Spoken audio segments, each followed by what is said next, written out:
Amém? Glória a Deus. Bom, hoje nós estamos indo para o nosso 9º dia de oração, direto. Nós estamos orando desde o dia 2 de janeiro, fazendo os cultos online, de domingo e terça nós fazemos aqui na igreja, nos outros dias nós estamos fazendo online via Meet, mandamos o link lá e o pessoal consegue acompanhar.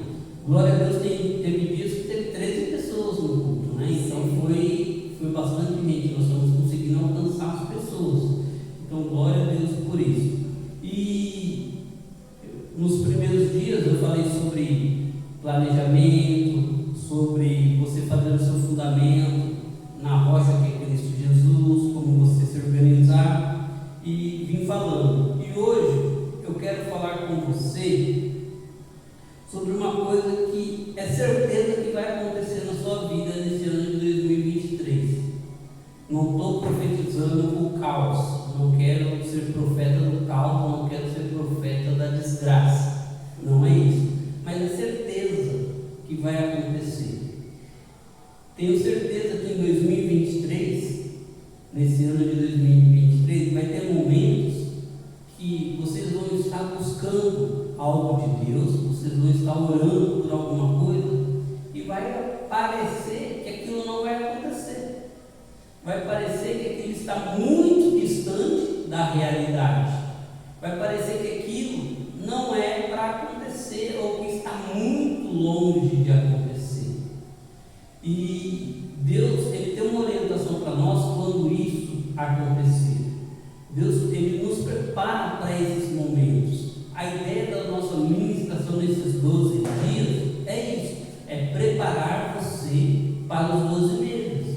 Então não adianta eu chegar aqui e querer iludir vocês. Não adianta eu, como pastor, chegar aqui e querer iludir, trazer uma pregação falando que só vai acontecer coisas boas e que Deus vai abrir a janela do céu e vai derramar bênçãos sobre medidas sobre vocês, e que Deus vai curar todo mundo, que Deus vai abençoar financeiramente todo mundo, que nós vamos ter um ano de prosperidade.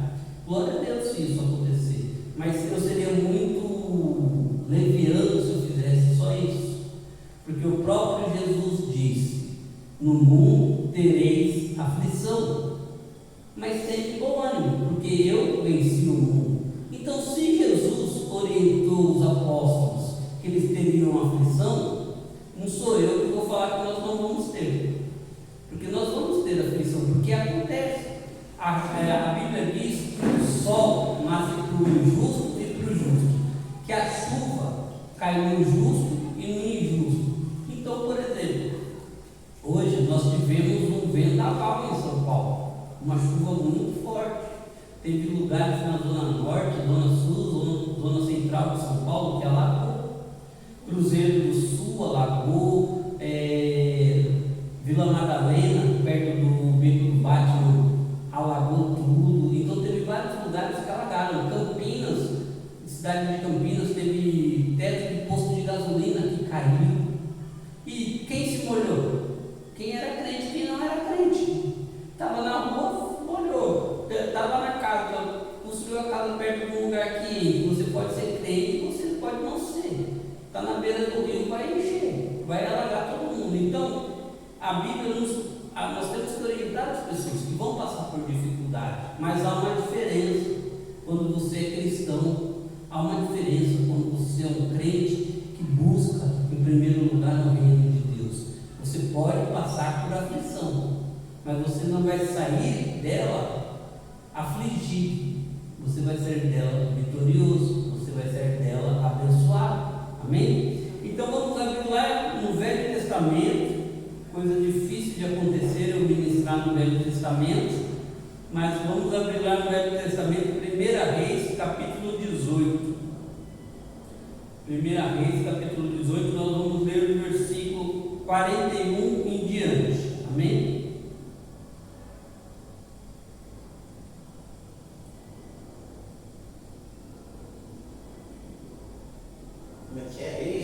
Reis, 1 Reis, isso, 1 Reis, capítulo 18, tá bom? Versículo versículo 41.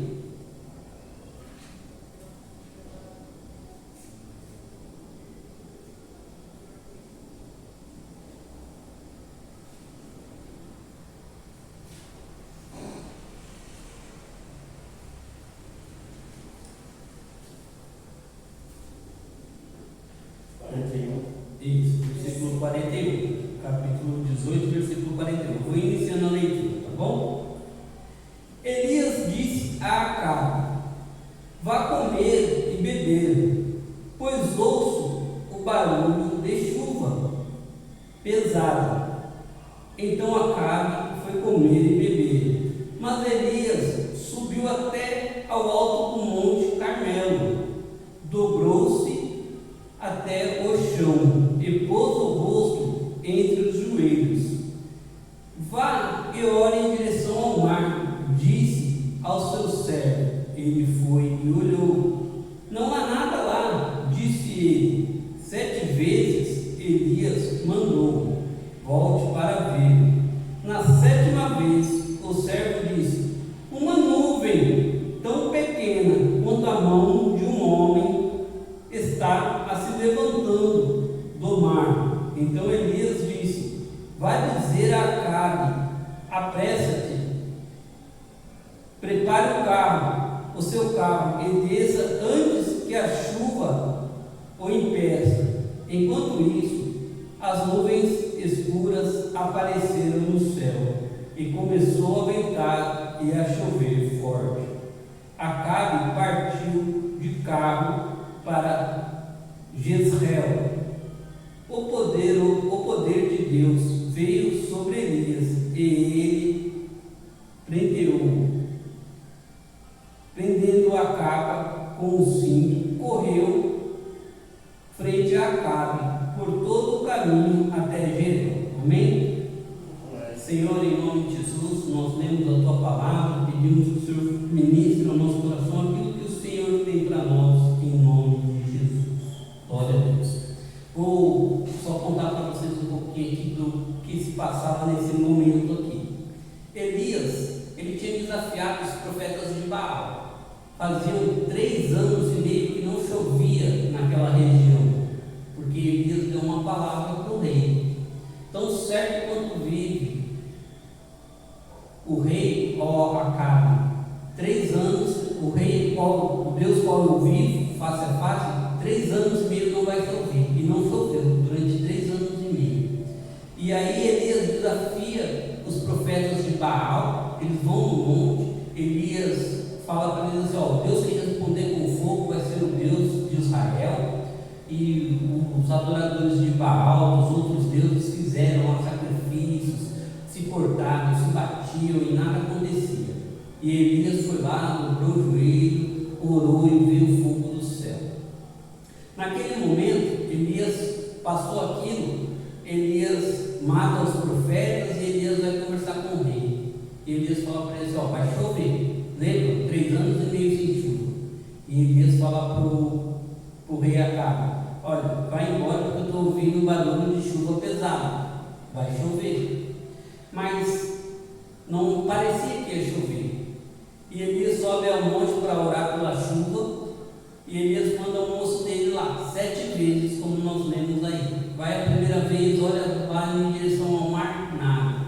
Olha, nada. E aí Elias orando.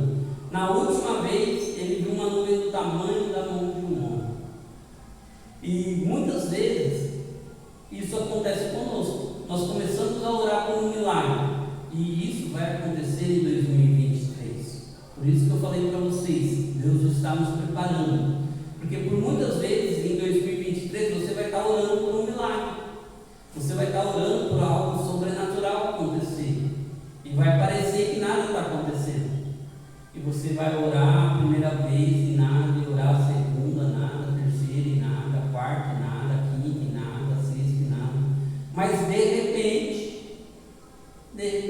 aparece um sinalzinho, começa a acontecer algumas coisas, e nós temos que ficar atentos nesses sinais que acontecem, porque às vezes nós estamos orando por algo e nós somos muito iludidos pela ficção e pela filosofia, de achar que o sobrenatural ele tem que acontecer de uma forma extraordinária. Por exemplo, nós estamos acostumados com os filmes de mágica, que pega uma varinha, se fala um feitiço, acontece uma fumaçona, e acontece raios e relâmpagos, e acontece alguma coisa. Nós estamos acostumados com os filmes que alguém vai fazer alguma coisa e vem aquela coisa, vira uma neblina e escurece tudo, estremece tudo, e às vezes não. Com Deus não é assim. Os sinais são pequenos. Muitas vezes os sinais do seu milagre, o sinal da bênção que você está pedindo para esse ano, da bênção que você está buscando, vai começar a surgir de uma forma pequena. Eu preciso de uma renda maior, eu preciso ter mais dinheiro na minha conta. E aí você está orando e aí você não vai pensando que vai chegar uma carta para você e falar assim: olha, você tinha um tio que morava em tal lugar e deixou essa herança só para você. Como a gente vê nas novelas mexicanas, vê em todos os lugares, em histórias, isso não vai acontecer. De repente você está pedindo mais dinheiro para Deus, Deus vai te dar uma ideia, uma renda extra, um trabalho a mais. Se eu preciso de um dinheiro a mais, então vou dar aulas de reforço, vou começar a fazer uma aula a mais. Apareceu uma hora extra a mais para mim fazer um serviço. São pequenos sinais, poucas coisas. Senhor, eu preciso, Senhor, em nome de Jesus, que o osso do meu braço seja curado e que eu saia logo em nome de Jesus. Deus pode fazer um milagre amanhã eu acordar com o osso no lugar, mas de repente Deus está preparando uma consulta, um bom médico para me atender. São os pequenos sinais. Prepara um leito, prepara uma cirurgia. Então nós temos que ficar atentos nos pequenos sinais e insistir, porque imagina só, quando você está orando e parece que as notícias não vêm, você está orando por uma coisa, está orando por uma libertação, pela salvação de um parente, por um milagre, parece que a notícia não vem do jeito que você quer, porque Deus não mandou o rapaz ir lá ver. E o que está escrito aí na Bíblia? Fala que ele diz assim, no versículo 43: vá e olhe na direção do mar. Ele disse ao seu servo, ele foi e olhou. Não havendo nada, disse ele. Não há nada, disse ele. Muitas vezes você está orando e aí você fala: será que vai acontecer? E nada acontece. E aí vem só as notícias: nossa, você ainda está doente. Nossa, isso não mudou ainda. Seu marido ainda não converteu. Meu Deus, seu filho não foi para a igreja ainda. Aquela pessoa ainda está doente. Nossa, só você não teve aumento de salário nesse mês? Só com você que não acontecem as coisas? E as palavras vêm porque o diabo ele vai fazer isso conosco. Ele vai vir nos desanimar. E como ele vem nos desanimar? Mostrando para nós aquilo que não é verdade. Porque o diabo ele nunca mostra uma verdade. Ele nunca mostra a verdade para nós. Ele vem com as mentiras, porque ele é o pai da mentira. Não teve uma vez na Bíblia que o diabo chegou para alguém e falou assim: olha que verdade linda, vem aqui, eu sou derrotado. Jesus já me venceu lá na cruz. Eu sou um derrotado, não. Ele se apresenta para as pessoas como se ele fosse o superpoderoso, como se ele pudesse todas as coisas. Mas o fim dele é um só: é estar debaixo dos nossos pés, diz a Bíblia, porque ele já foi vencido. A chave do inferno já está na mão do Senhor Jesus, então ele não tem poder nenhum. Mas não é assim que ele se apresenta para as pessoas. E ele vai se apresentar dessa forma: falar assim, o que você está pedindo está demorando, é melhor você desistir. Para de orar por isso, porque não vai acontecer. O que é isso que você está pedindo? Mas há um pequeno sinal. Na sétima vez que aquele homem vai lá, ele vê uma nuvem pequena, do tamanho da mão de um homem. Aí entra a nossa fé, porque você já vem orando, você já vem pedindo para Deus. Aí a hora que você vê o acontecendo, você tem que se posicionar com mais fé. Você tem que crer que realmente aquilo que você está pedindo, aquilo que você está buscando, vai acontecer de verdade. Porque Elias fala o que para o moço? Então disse Elias: vai dizer a Acabe, prepare o seu carro e desça antes que a chuva o impeça.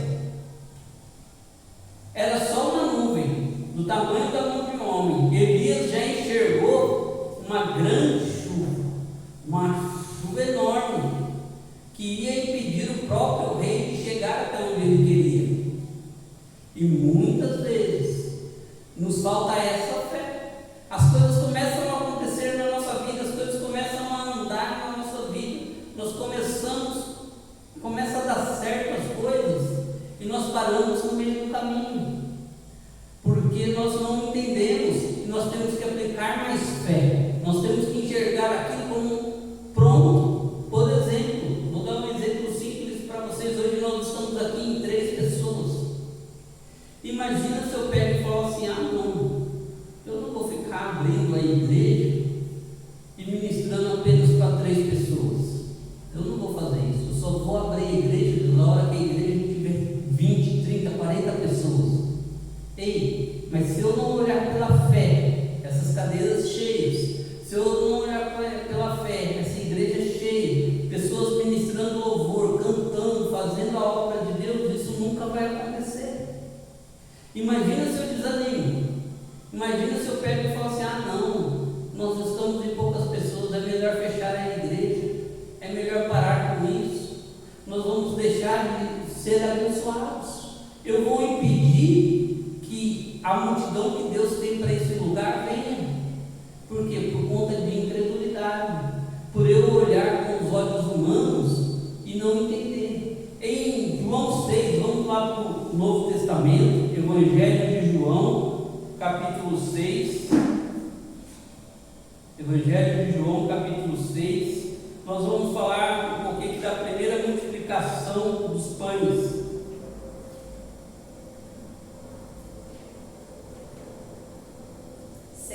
Isso, Evangelho de João, capítulo 6.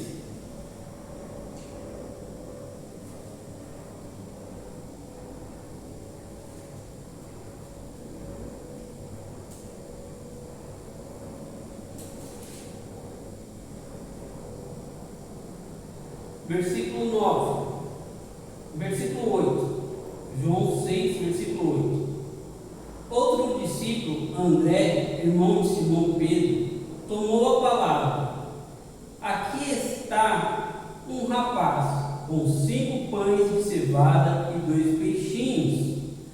Mas o que é isto para tanta gente? Disse Jesus: mandem o povo assentar-se. Havia muita grama naquele lugar, e todos se assentaram. Eram cerca de 5.000 homens. Então Jesus tomou os pães, deu graças e os repartiu entre os que estavam assentados, tanto quanto queriam, e fez o mesmo com os peixes. Depois que todos receberam o suficiente para comer, disse aos seus discípulos: ajuntem os pedaços que sobraram, que nada seja desperdiçado. Então eles o ajuntaram e encheram 12 cestos com os pedaços dos 5 pães de cevada deixados por aqueles que tinham comido. Amém? Olha só, Jesus vai lá fazer o milagre da multiplicação. E havia 5.000 homens, sem contar crianças e mulheres. Muitos teólogos acreditam que naquele momento haveriam 15.000 pessoas com Jesus ali, seguindo Jesus. E Jesus pega esses 5 pães e 2 peixinhos e alimenta 15.000 pessoas, cerca de 15.000. A minha pergunta é aqui, ó. André fala o quê? Mas o que é isso para tanta gente? E quantas vezes nós estamos orando e aparece a provisão, mas não aparece na maneira que nós esperamos? Porque para os discípulos, eles esperavam muita comida, eles esperavam que aparecesse uma carroça cheia de comida, uma carroça cheia de pão, uma carroça cheia de peixe, e aparece 5 pães e 2 peixinhos, e foi o suficiente. Eles entregaram na mão de Jesus, e Jesus, dando graças, o partiu e deu de comer. Muitas vezes a provisão vai vir na sua vida, de repente o milagre está vindo e não é o milagre total que você está esperando, não é tudo aquilo que você queria, mas se você colocar na mão de Jesus, se você falar: Jesus, eu pedi tanto, mas veio só isso aqui, ó, mas está aqui, eu entrego nas suas mãos, eu te dou graças porque o Senhor preparou essa provisão, não era o suficiente que eu pedi, mas está aqui, eu te dou graças. E Deus pode muito bem, com o poder e a graça e a misericórdia dele, transformar aquilo e fazer sobrar, e fazer com que aquilo te surpreenda, como os apóstolos foram surpreendidos. Porque imagina só, se você ler textos antes, versículos antes, se você ler os 5, Felipe fala para Jesus: nem se a gente tivesse 200 denários, nós conseguiríamos comprar pão para tanta gente. E Felipe foi surpreendido com 5 pães e 2 peixinhos. Então, que nessa noite você possa sair daqui com essa fé, que mesmo que você pedir, as coisas não aconteçam da forma que você deseja, da forma que você quer, ela possa acontecer da maneira que Jesus quer. E Jesus vai nos surpreender nesse ano de 2023. Mas nós precisamos crer, nós precisamos tomar atitudes de fé. Nós precisamos tomar atitudes de fé. E ter atitude de fé não é só: eu creio, Jesus. É crer mesmo de verdade. Falar: Senhor, eu estou orando por isso aqui vai acontecer na minha vida. Senhor, eu quero fazer aquela construção, eu não tenho os recursos ainda, o Senhor vai dar. Senhor, eu quero resolver a situação do carro que não está sendo resolvida, o Senhor vai dar. Mas você tem que colocar na mão de Deus. Como esse menino, ele entregou na mão de Jesus os pães e os peixes. Ele poderia ter sido egoísta, não era, o problema nem era dele, o pão e o peixe. Ele podia ter comido sozinho. Ele podia ter falado: peraí, são 5 pães e 2 peixinhos, eu vou comer um pão agora, metade de um peixe, mais tarde eu como outro pão, metade do peixe, depois e ainda no final comer um pão sozinho. Mas não, ele resolveu entregar na mão de Deus. E muitas vezes nos falta isso, entregar as coisas na mão de Deus, entregar de verdade, dar graças por aquilo que o Senhor está colocando. Então, que nessa noite a gente possa orar nesse momento por isso. Eu vou colocar um louvor que fala sobre isso e vai nos ajudar em oração, tenho certeza, vai nos ajudar a conduzir a nossa oração, amém? E vamos aproveitar nesse momento, orar por isso e orar pelos propósitos de oração, em nome de Jesus. Aleluia. Senhor eterno e amado Pai, nós pedimos, Senhor, que o Senhor nos dê, Senhor, sinal como o Senhor fez com Elias naquele monte. Nós pedimos que, Senhor, as coisas aconteçam em nome de Jesus, Pai. Senhor, que o Senhor possa manifestar, Senhor, a tua graça sobre nós.